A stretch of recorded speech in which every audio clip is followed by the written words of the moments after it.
It's interesting that Jesus asked about his identity of the associates who had been with him the most.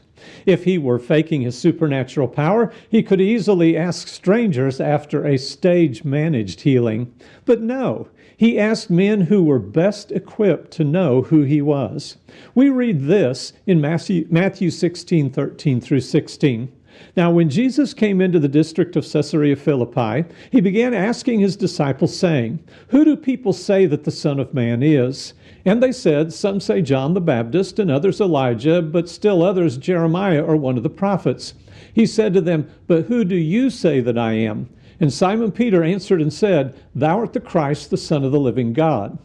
Peter acknowledges two related things here. First, that Jesus was the Christ. This meant that he was the intended heir to the throne of David. The word Christ means the anointed one. Its Hebrew counterpart in the Old Testament was Messiah. These close associates believe they are in the presence of the long-awaited Messiah. But secondly, they believe Jesus to be the Son of the living God. It's no secret that a son shares the nature of his parent. If a human fathers a son, that son is also human. If God fathers a son, then that son will be divine, because his father is divine. Remember that it was Matthew who focused on the virgin birth in Matthew 1 with the prophecy of Isaiah 7:14. Matthew 1:23 said, "Behold, the virgin shall be with child and shall bear a son, and they shall call his name Emmanuel," which translated means God with us. That wasn't an empty promise, and the disciples witnessed its fullness in the power of Jesus.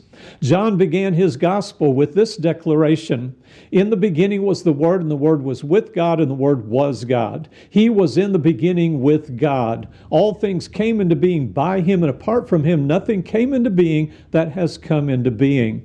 And when John retold the appearance of Jesus to his disciples after his resurrection, he gives us Thomas's reaction in John 20 and verse 28.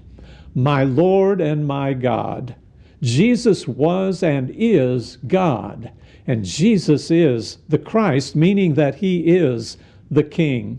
We love studying this incident in Caesarea Philippi with Peter making a bold affirmation who Jesus is. We claim to believe it.